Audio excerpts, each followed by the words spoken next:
What's up, everybody? I'm going to talk about the expensiveness of SOCHH. And if you've been with us since day one, how we tried everything the first years to be a vendor, you could not have your fees more than a certain amount. I think at the time it was $3,000 a year. And we were 2 days a week. And then there was a lot of lawsuits on the back end, vendors and charters within the state of California in general. So basically legislation changed in 2018, which essentially made it very clear that a charter can't tell a family how to spend their private money. And therefore, as long as the learning center they're with, or the pod, or the tutor, or whatnot, is only charging the charter for the academics, even if there's additional academics or additional days, your charter can't tell you, oh, well, you can't, because they're not allowed to be our vendor because they charge this much. But it doesn't mean that's not a tactic that charters still use. We will still have families call and say, oh, my charter says I can't go there because it's 3 days a week, or I want to do the full or whatever. Your charter can't tell you what to do. If they're a vendor with us, and even then, we lost a vendorship agreement a couple years ago, and that was a whole back and forth thing where they were like, well, you're a 5 day week program. We're like, well, we're not. You can make us 5 days a week, but we have 1 day, 2 day, 3 day, 4 day, 5 day. And they didn't like the way we represented it on our website. And so really bizarrely, we had somebody from their board of directors who tore apart our website and emailed back to us this detail by detail of how we needed to present ourselves. And I was like, that's collusion. That's not okay, because we are a third party to a vendor. So we can't look like we cannot cooperate with a charter in the sense that they are giving us instructions and we are taking those instructions, because then that is a public school charter that is then telling a private nonprofit, we're a nonprofit, but telling them what to do. And that's not how that works. So anyway, over the years, that has been our biggest struggle, is pricing ourselves, figuring out what we do. And if you've noticed, we had a family who left and started a really awesome learning center. It's wonderful. And then within 3 months, they stopped taking charter funds. And their biggest complaint to us is that we were too expensive and they are more than what we charge. And that's because when you go out there and you realize it's expensive to run a learning center. And it's I shouldn't say that. Education should be, our frustrations stem from the fact that we all feel like education should be more accessible, right? Across the board, public education should be more accessible, should be giving us the things. I certainly struggled with that my first 2 years homeschooling. I was angry that I had to homeschool because the public schools didn't offer what I needed, and that was crap. And so I ultimately switched how I thought about things. I wouldn't be able to give my kids this type of education anywhere else. On their off days, I can curate their education to be whatever they want. My kids have taken a lot of really unique classes, from urban workshop to language and music and piano, and things that they wouldn't have time for if they were in a public program. So I feel the frustration, and I feel the fear every time we have to make changes. And I've had to get out of the mindset of promising things to people oh, we're not going to raise tuition, or it's not going to go beyond this, because there's certain comparables, that word, to what it is that we do. And the first one is a small class size. We would love ideally to have 12 kids, but we can't do that. You can't. That's not without it costing about $1,000 per month per kid, or even more. The second one is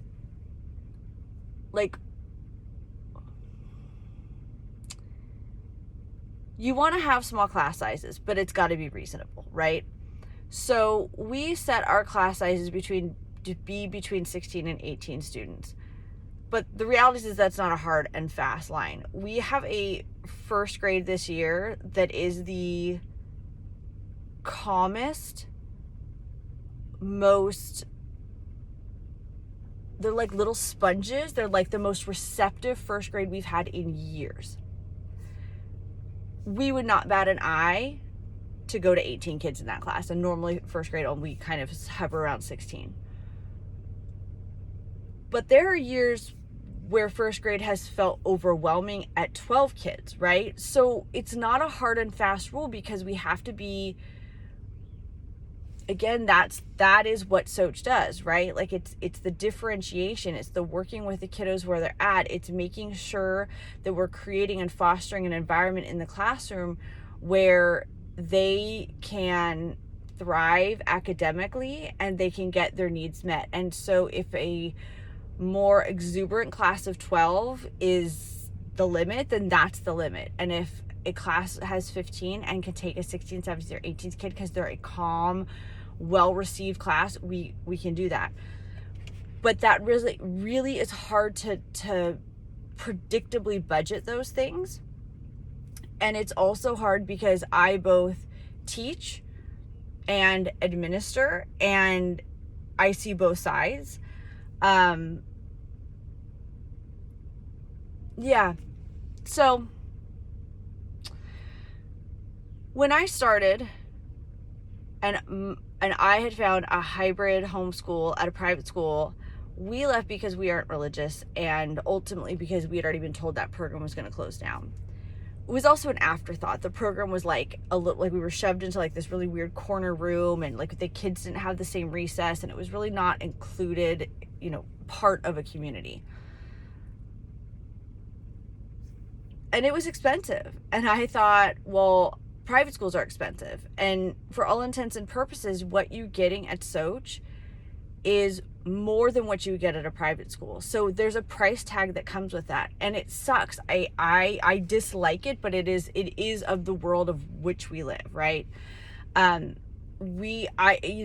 was a lot of time and energy and spent the first 4 or 5 years we were up doing grants and fundraising, and that work is absolutely exhausting. And it's also very personally demoralizing. It's really, really challenging for me personally. Yes, we've had parents and we've had families who've come in the past and said, well, let us do it.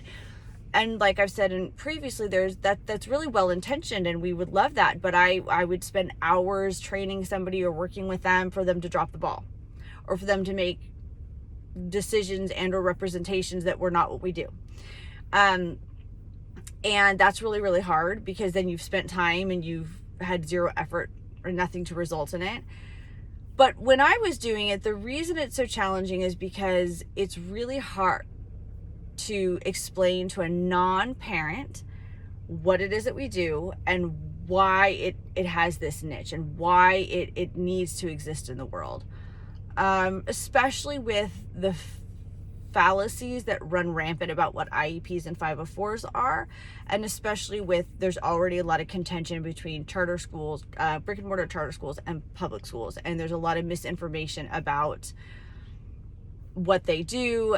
You throw into it, arguments about private school vouchers, and it's just like this implosion. And so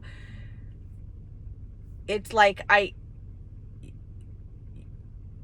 SOCHH as an entity, whether it's me or somebody else within SOCHH, we can't get sucked into that minutia, because if you do, then you're not doing what it is that SOCHH does. You're not executing the mission of SOCHH, right? Because you're trying to wear too many hats.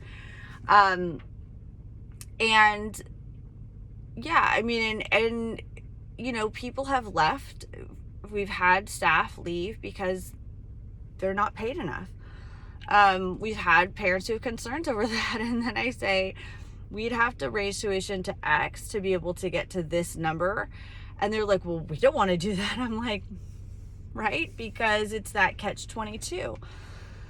So it is part of why we have a parent committee coming that is going to work specifically with budget and salary and helping to be a voice in that, because when I make those decisions, it's not met well. But as individuals making that decision as parent committees that are making that decision, who are then a voice of the parents, for the parents, by the parents, it's an easier message for them to get out. But our staff is paid within the moderate range. It's not the highest. It's certainly not the lowest. We've had families come to us who have said, well, why aren't they just independent, and why don't we just give charter funds through them?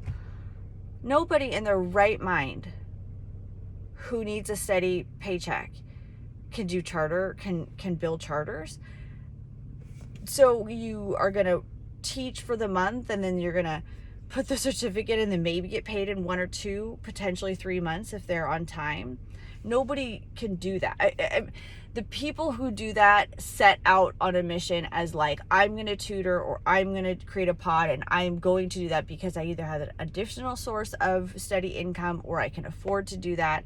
But that is just not the way that the SOCHH model is. It would also create a lot of problems because the model has to have employees. You can't have independent contractors in the sense that you direct them with the days and times that they come and the curriculum they use and that kind of thing. So it's not even an option. But what is the point of this video? The point of this video is to acknowledge that when you say, oh my gosh, it's so expensive, hear ya, understand ya, I get it.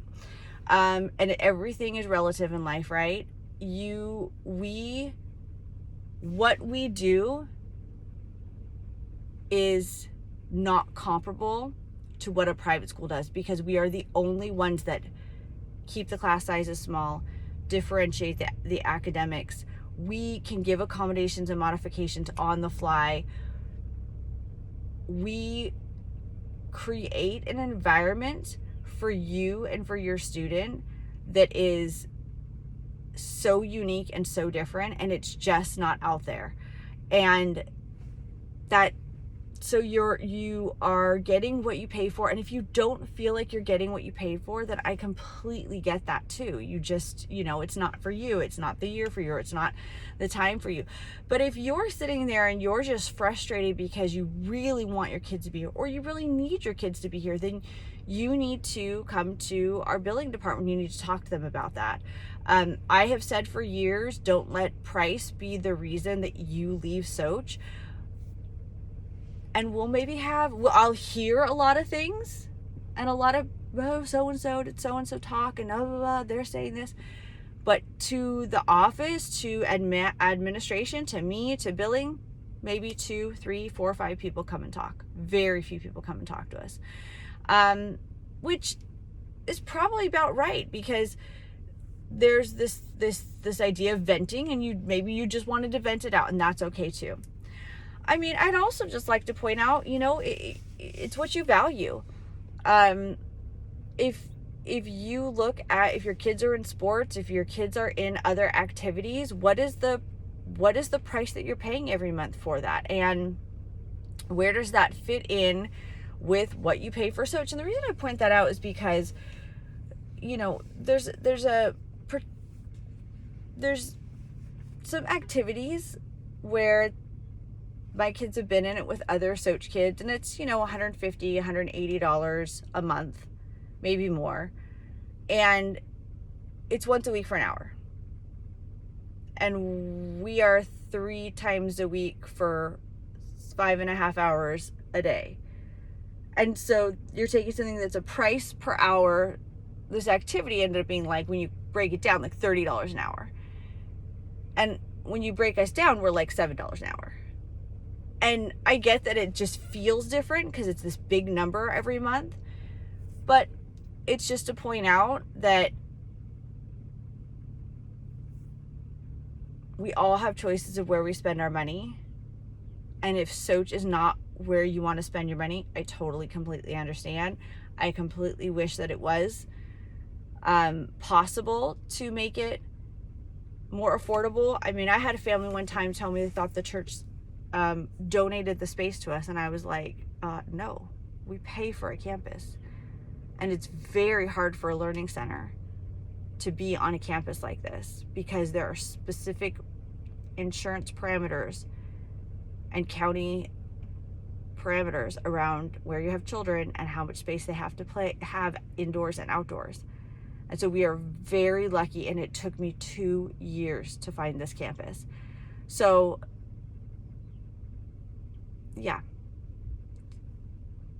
I don't know that I have anything inspiring to say. I think it's just more to say, I hear you, I see you, I completely get it, I understand, and it is what it is. And certainly know that I'm incredibly conscientious, and like weirdly self-conscious when it comes to prices and raising prices, and just what it is that we put out, and making sure that it is the best. And we've got to have predictability, we've got to have stability, we've got to have a way for there to be a pressure release for what the administration does for SOCHH. So that's all.